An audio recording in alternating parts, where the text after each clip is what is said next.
Namo tassa bhagavato arahato samma sambuddhassa. Namo tassa bhagavato arahato samma sambuddhassa.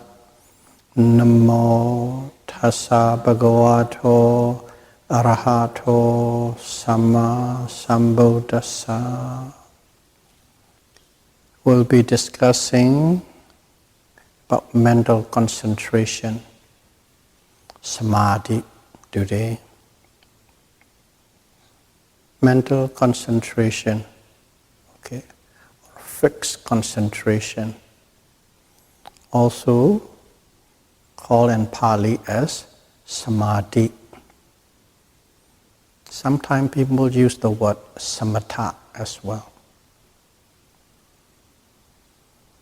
And also there's another word they used, ekaggata.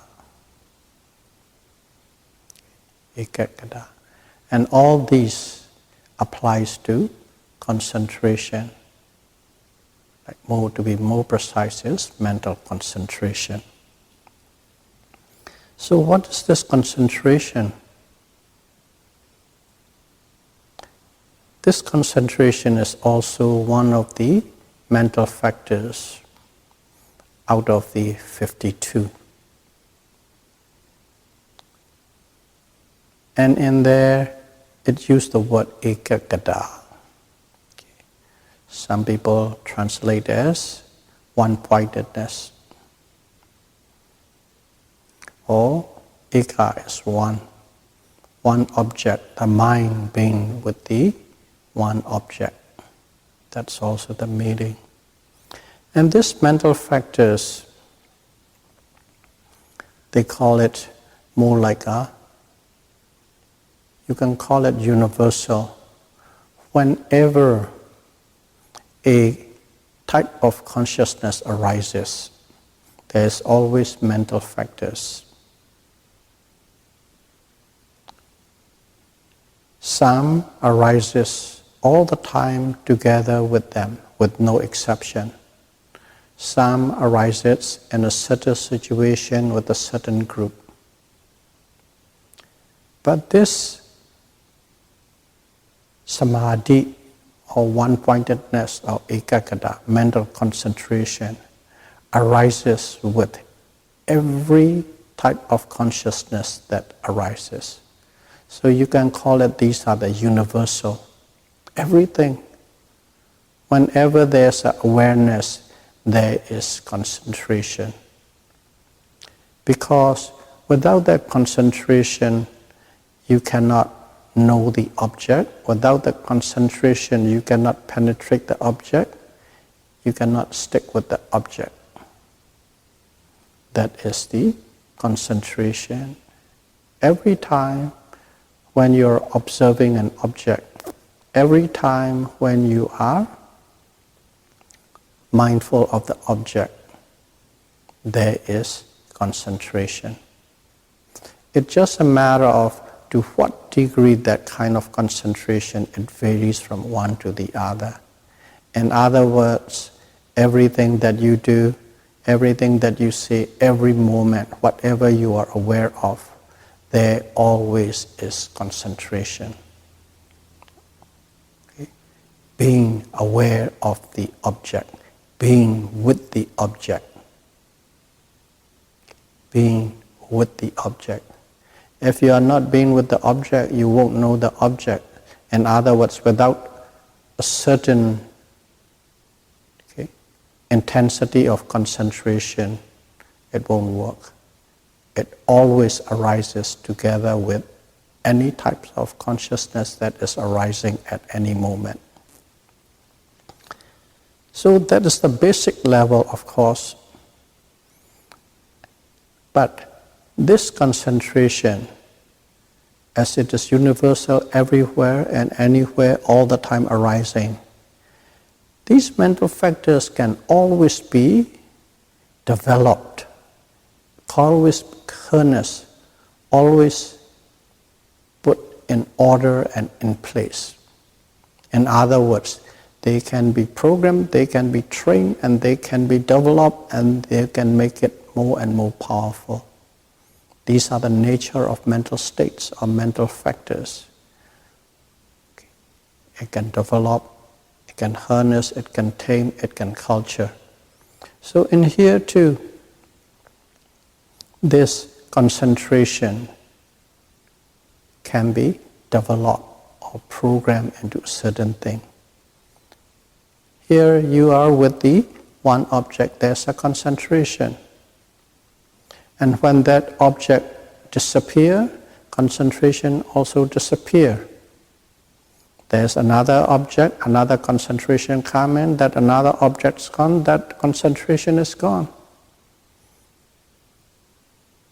Concentration or these mental factors always arises and pass away together with the consciousness that is arises.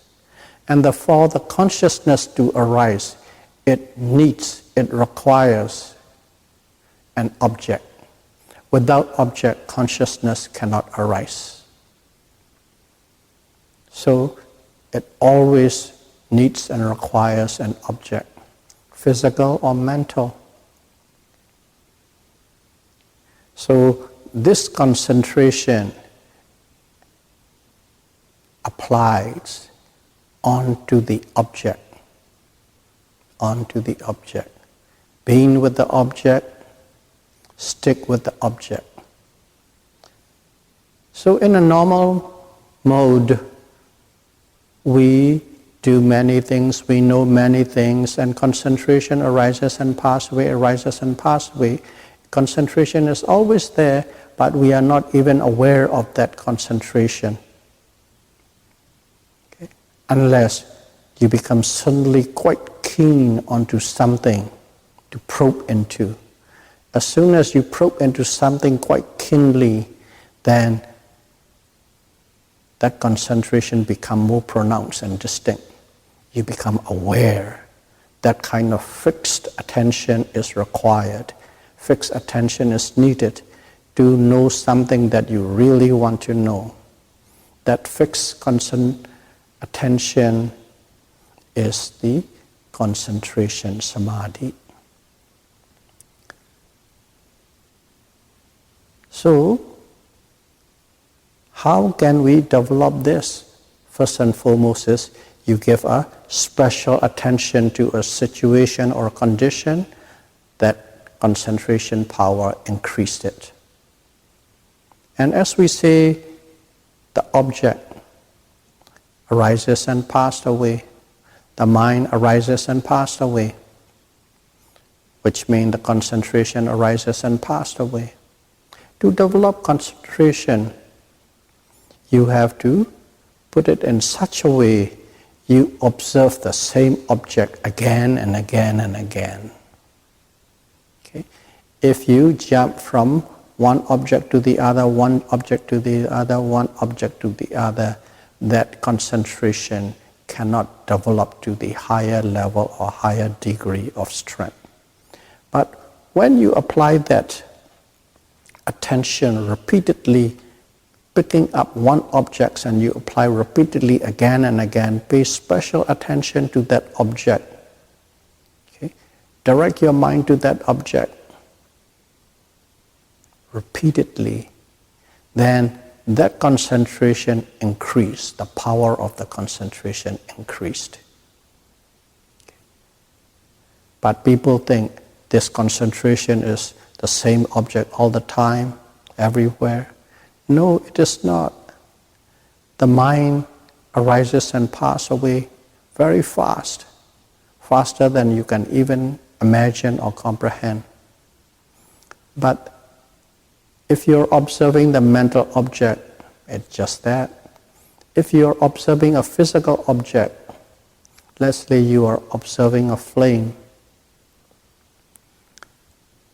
for one material unit to arise and pass away, you need 17 mental units to arise and pass away. So before this one material unit arises and pass away, you can observe that 17 times. But at the same time, the flame, we know the flame is not the same, but in a still room with no air, no breeze, no draft, the flame is very still, as if it is there, the same thing. But it is simply arising and pass away, arising and pass away. When you pick up that kind of what appears to be steady and constant material, and you apply your mind again and again and again and again, with force and with energy, to be with that object, ekagata, to become one-pointed at the object, then your concentration power becomes very strong. That is how you develop this mental state called Samadhi. Samadhi is a mental state. That's how you can develop it, train it, make it powerful, stronger and stronger. But at the same time, at the beginning we said, in every moment, whatever you are doing, there is a concentration. But it is not obvious, but it is always there. But if you fix your attention to the object, one object, all the time repeatedly, then that concentration becomes more and more powerful. And when that concentration becomes powerful, there's a lot of functions you can do, many functions it has. So concentration is also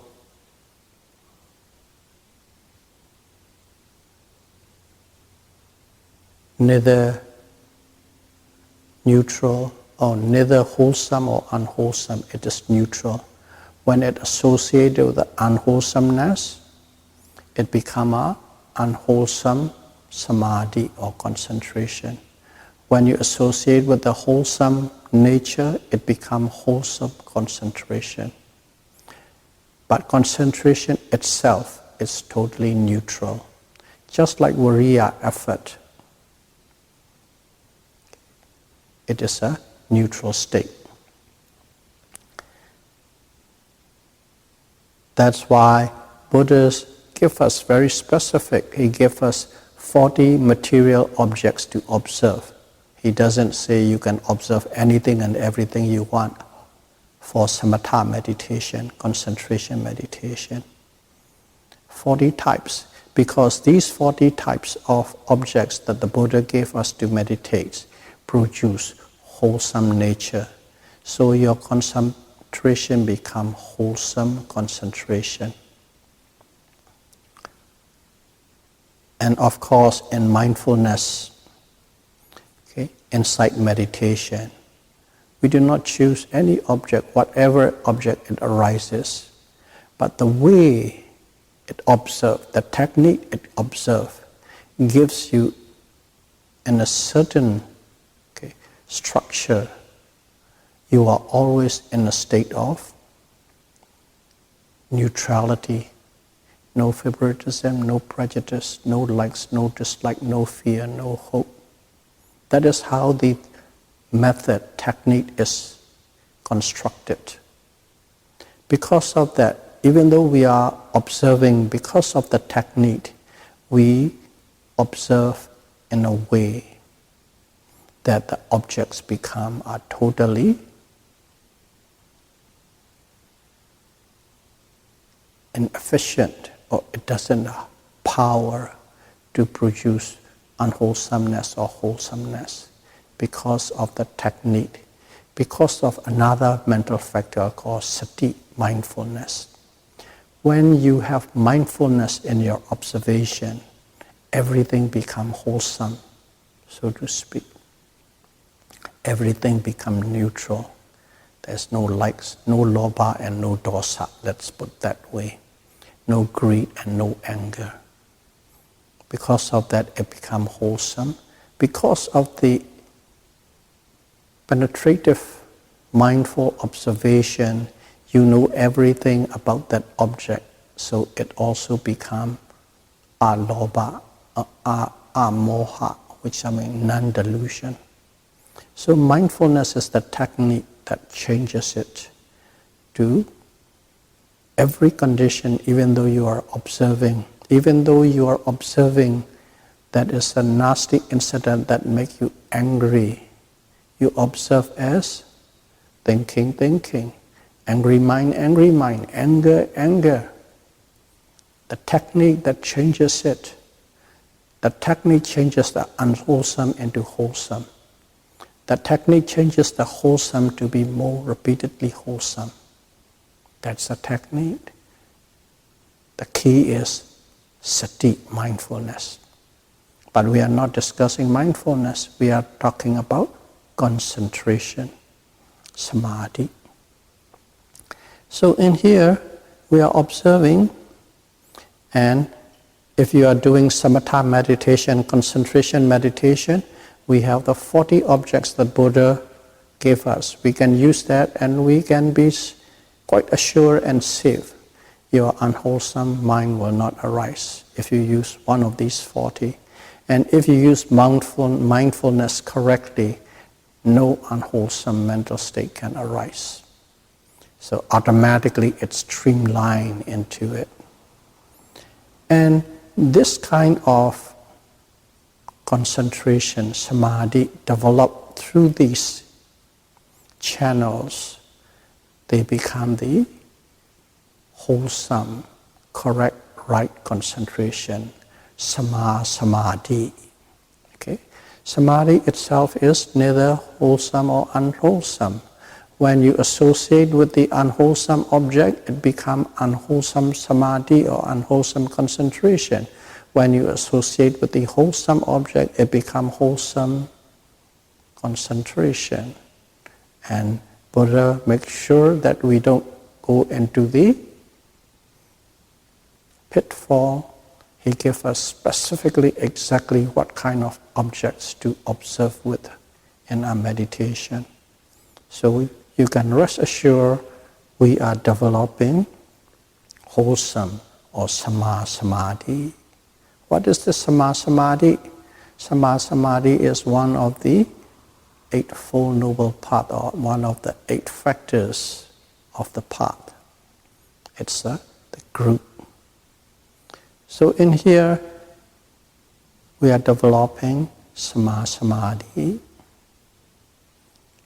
One or the other way. One is the samatha way, concentration way. One is the vipassana way. Okay? Mindfulness from moment to moment, from objects to objects way, 2 ways. So naturally there are 2 types of samadhi, 2 types of wholesome samadhi. One is developed through samatha meditation. So when you are practicing samatha meditation, what do? You choose an object and you apply your mind repeatedly onto this object, which means you are repeatedly applying your effort to be on that object. Whenever you are on that object, whenever you stick with that object, concentration is there, concentration is there, concentration is there. And if you can repeatedly, without break, continuously, constantly, that concentration becomes very powerful to the point that absorbed into the object. That absorbed into the object. That is called absorption or jhana. Absorption or jhana. When you are absorbed into the object, nothing exists except that. That becomes your universe. That is why we call it absorption or jhana or jhanic meditation or absorption meditation as well. You got totally absorbed into it. When you got absorbed into not just one point, bang and finish. You start and you finish. No. There are levels, stages and stages, it goes up. When you got this kind of concentration power, Samadhi, okay, jhanic Samadhi, absorption, concentration, they have factors, many mental factors along with it. This jhana, okay, it's split into 5 different levels of absorption according to Abhidhamma, and it split into 4 different levels of absorption according to Sutta. But they are the same, just the presentation and the takes, just slightly different. That's all, but nothing changes. Let's say you got into the first level of absorption or jhana. At that moment, that jhana has the 5 parts, inga, 5 parts of mental factors. When you are in the state of that absorption, you have 5 qualities or 5 parts or 5 kind of mental factors are involved in it. And what are these things? The first one is when you are observing an object, let's say a flame on the candle, you have to direct your mind. You have to direct your mind on the flame. If you don't direct, in other words, if you don't put effort, the mind to be with that flame, the mind will wander away. So you have to put effort to apply it, the mind, the attention, towards the flame again and again and again and again.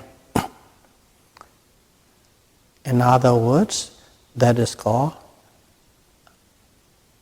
applied. Okay? Apply thoughts. Vita. In Pali it's called that. We call it thoughts.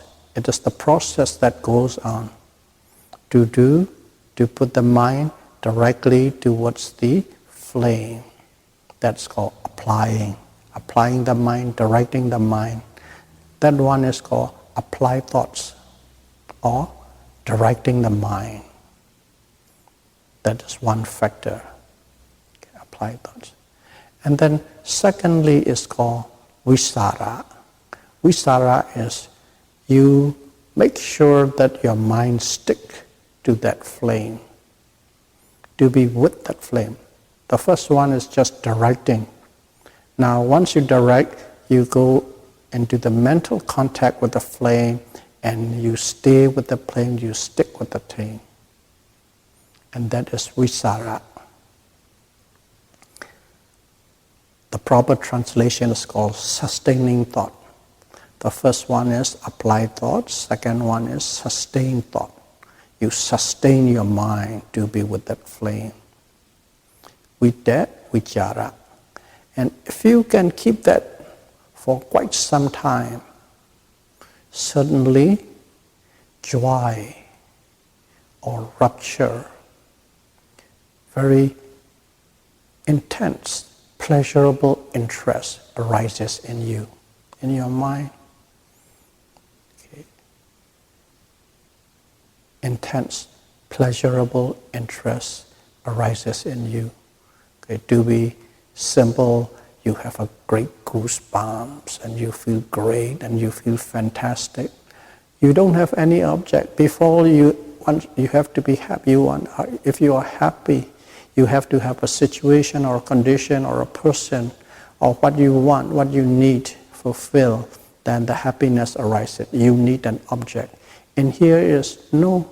You just being with that flame. You stick with the flame. You sustain your thoughts with the flame. That's all that it is. It's not that you want the flame or not. You just being with the flame. And at one moment, because when you're sustained with the flame, you do not have much. You don't have greed or anger. Your minds become pure. When the minds become pure, these kind of joy and rupture, pleasurable interest arises. That's called piti, rupture or joy. That is the third factor.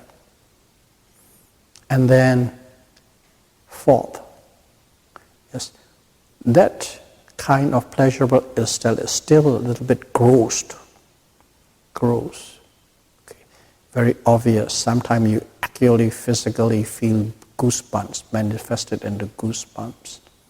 That kind of thing. Sometimes you just felt like you sink into the really nice warm cocoon. But if you keep on sustaining that application, and then sustaining, and then the rupture, it changes into another thing. It's called tranquility. Tranquility, it changes into tranquility. When it changes into tranquility, these kind of feeling, the gross nature of all the little goodies that you are experiencing, okay, subside, and it becomes very subtle and very minute. So subtle that there is no more agitation, no more grossful nature, okay, in your mind at all. So subtle, so calm. The vibration is super small that you can't feel it. There's no more restlessness, no more worries. You are in peace and calm.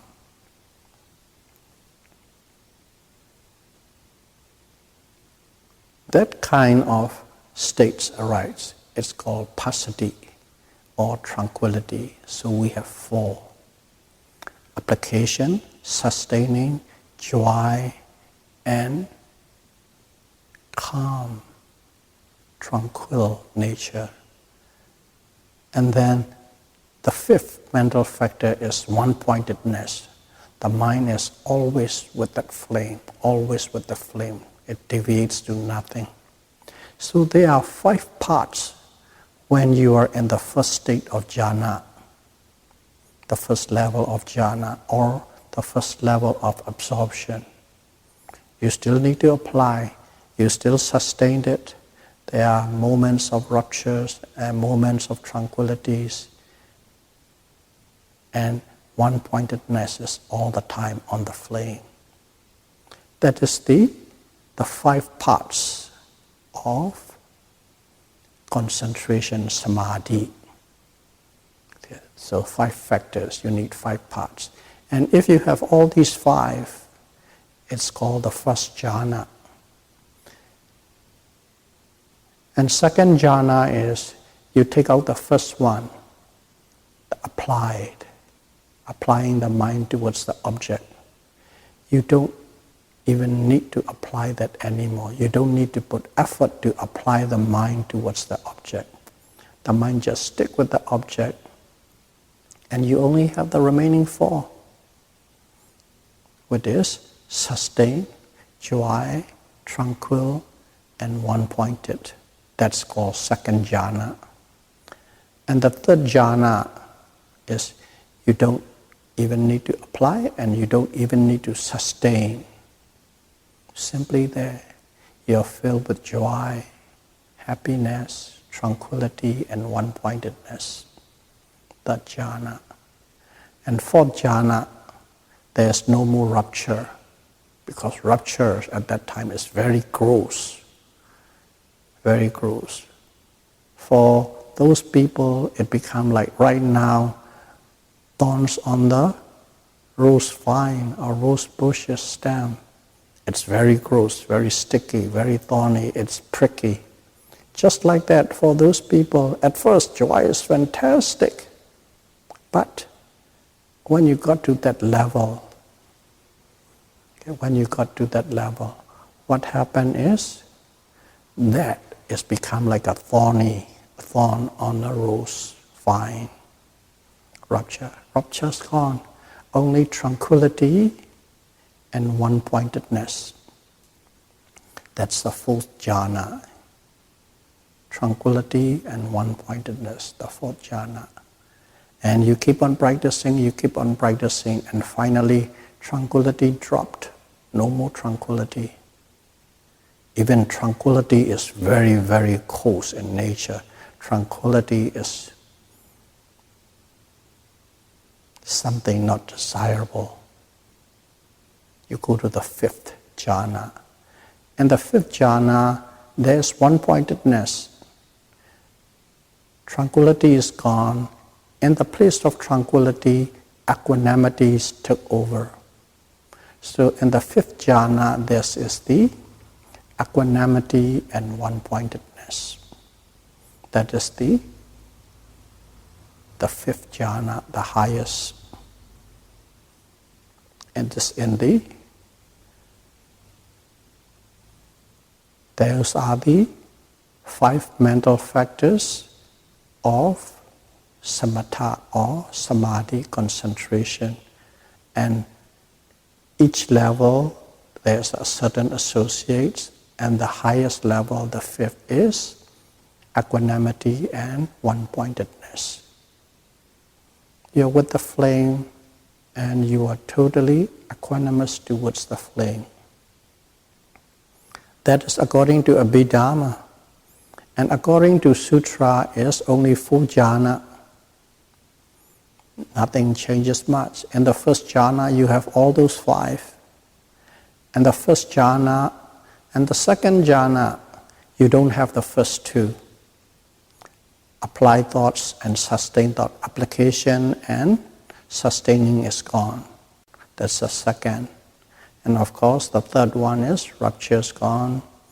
And then the fourth one is tranquility is gone and equanimity liberates. Everything the same, but on the sutra, on the discourses side, okay, when you go to the second jhana, the first 2 mental factors, applied and sustained, is eliminated together. But they are the same. And Abhidharma always try to explain you as detailed and as exquisite as possible. In a discourses, sutra side, they give you the more rounded picture, rounded way of presentation, short, more with storylines. That's the difference. So that is the concentration on a samatha. Samatha, fixed concentration type. And you have 5 mental factors. Now another meditation is Vipassana. We have Vipassana, mindfulness insight meditation. And in mindfulness insight meditation, let's review the mindfulness insight meditation. What are we doing? Number 1, we do not choose an object to be with. Okay. We are observing anything and everything that is arising at the present moment, whatever that object is. And you can only observe that object while it is there, which means it is at the present moment. Only at the present moment that object is there. And suddenly, that present moment becomes past, the object's gone. So, multi-objects meditation, not with one. So, just from that alone, you can imagine you won't be able to develop that kind of very deep absorption type of concentration. That's number 1, one need to understand. Secondly, what do? At every object, you have to direct your mind, direct your attention, direct your mindfulness towards the object at the present moment. Direct. Which means you have the application of mind to the object, directing the mind to the object. In samatha, it is called vitet, applied thought. But in Vipassana, it is called Samasinkappa, the right thought. It's called Samasinkappa, right thought. But the technique's the same. You apply your mind towards the object. The other one is Vidya, and this one is Samasinkappa, different name. What's the difference? The difference is you don't apply to the same object. You apply to any and every object of the present moment. And number two, you only apply that for this object and it disappears with that object.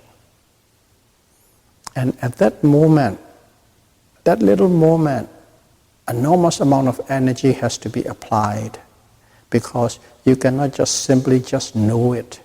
You cannot just be with it. You have to really investigate it so that you know many different qualities and characteristics that is arising, specific characteristic arising along with the object. So you are very busily working on it.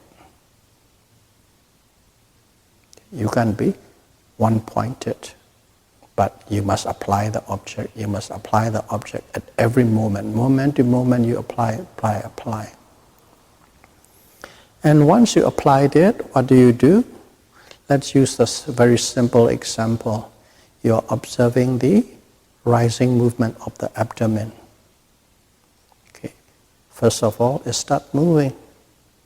Moving up, or rise, and finally stop. So there's the beginning, there's the different stages going on, that's the end. And your mind has to be with that object. The moment it comes into the field of attention, and the period it's sustaining in that carrying on this field of attention, and finally it disappears from this field of attention. You must there, every nanosecond, every movement, every increments of movements or increment of pressure, you must be with it. That means you are sustaining your mind on that object. How long? From the beginning to the end of that object. The same thing, from the beginning to the end of the falling. And when there's a blank, to the sensation of the touching. Just touch, okay, we can say just touch. If you are really observing sometime, that touch suddenly change into vibration of various degrees. In other words, whenever an object is come into your field of attention, from the beginning, the moment it comes in, the moment it goes out, you must be continuously observing. That is called sustained thought. The first one is applying, okay? Applied thoughts or Samasinkappa. Applied thought is there, sustained thought is there. 2. And then of course, if you can develop to a certain level of consistent observation without a break and a gap, you also have these joys and raptures. Joys and raptures. But this meditation is what? When the joys come, you don't stick with the joy, you don't stay with the joy. You don't hang on to the joy, you simply know this is joy. Joyful, joyful. Happy, happy. Comfortable, comfortable. You observe, you observe, you observe. You observe to the point of they disappear. In other words, you don't hang in, you don't hang out with that rupture. The rupture comes, you observe, and if you can observe and if you can let it go, there's no more rupture, gone. And then tranquility, this peace, calm, tranquil, serene, situation also arise. But the method say, tranquil, tranquil, calm, calm, peace, peace. Not just simply reciting, know that it is. And when you deeply know this is the peace, mental factor is in operation, calm mental factor is in operation. When you have the ardent energy, suddenly you see the beginning and the end, beginning and the end, and gone. And also, it doesn't go into the observation because you are changing from one object to the other, one object to the other. So there are joy Vipassana meditator will experience, but the method, the way it is structured is, you just see their nature, that's all. You don't hang in and you don't get married to that joy, you don't get married to that happiness, you don't get married to that tranquility. You simply see and know their nature. Because of that, these rupture and tranquility and absorb into one-pointedness, they simply arise and pass away, arise and pass away, arise and pass away. They are not there. So those trees do not become the jhanic factor. Vipassana also have the jhanic factor. Just like the Samatha have 5 jhanic factors, Vipassana has 2 jhanic factors. What are they? Applied. Applied thoughts and sustained thought. Applied thoughts and sustained thought. You have to apply, you have to direct your mind to every object that's arising. And you have to sustain, stay with that object from the moment they arise till they dissolve. That's it. But these still has to be consistently in operation. When you can keep those 2 factors in consistent operation, you are in a Vipassana jhana. Those are the 2 Vipassana jhanic factors, and if you can keep these 2 constantly from object to object to object, you have attained the Vipassana jhana. You can call it Vipassana absorption for lack of a better word.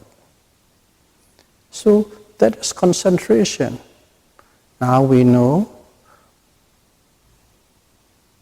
in a Samatha meditation what kind of concentration and what kind of mental factors are involved, and in Vipassana meditation what kind of jhanic factors or mental factors are involved.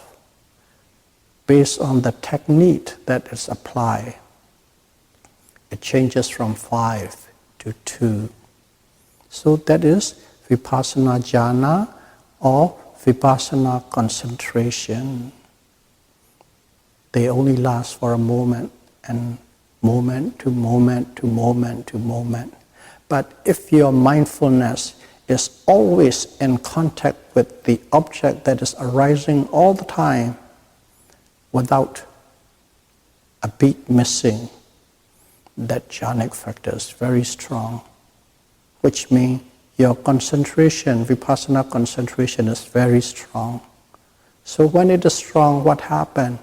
You can actually see, experience and sense the true nature of mind and matter. That's in Vipassana. Okay, so what about Samatha? Samatha, you have these powerful absorption, concentration, and these things first and foremost give you tranquility and serenity and calm like no others that you have ever experienced. And from there you can develop into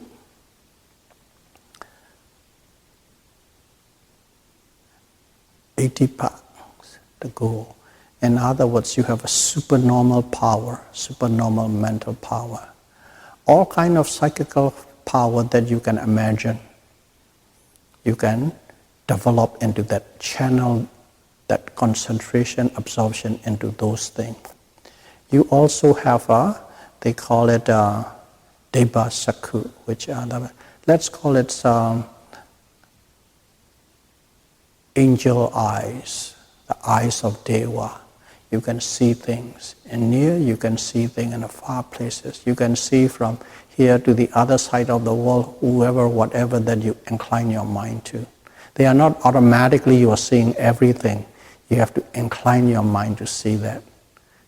And also, Dipa, for the ear, celestial ear. You can hear noises, voices from far. In other words, you can have a television, audio, visual from anywhere in the world. And here, they can even extend it into galaxy. But you have to incline your mind. So, hearing, seeing, and also the fourth kind of power, supernormal power, is you can read other people's thought, what is happening. And also, of course, depending on the level, you can get the gist in summary or you can go in details. Depends. That's number 4 power. And number 5 power is you can see, depending on how you are, what you are, your past life. You can go back to past life and see what I manifested at in last life. And the life before, the life before, the life before, you can go back trace and you can see the history of your life system. Those are the 5 kind of powers one can develop through the absorption concentration or jhanic concentration.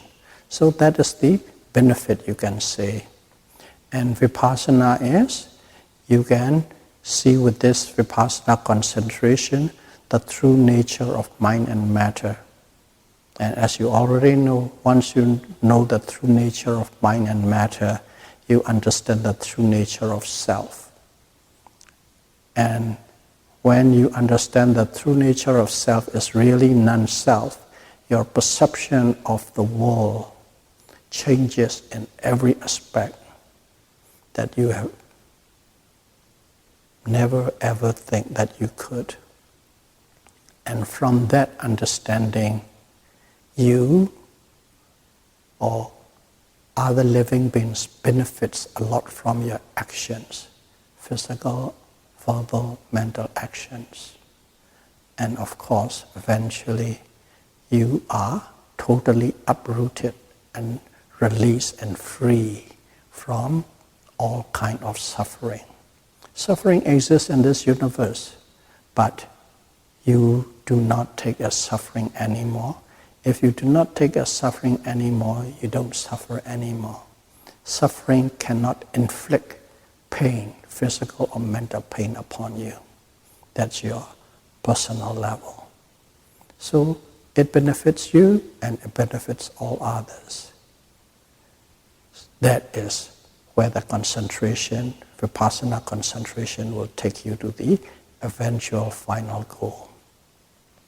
So may all of you be able to practice Satipatthana Vipassana meditation and attain a Vipassana jhana and see the true nature of mind and matter as it really is, and attain Nibbana, the end of all form of suffering, as soon as possible. Sadhu, sadhu, sadhu. Buddham pujemi, Dhammam pujemi, Sangham pujemi.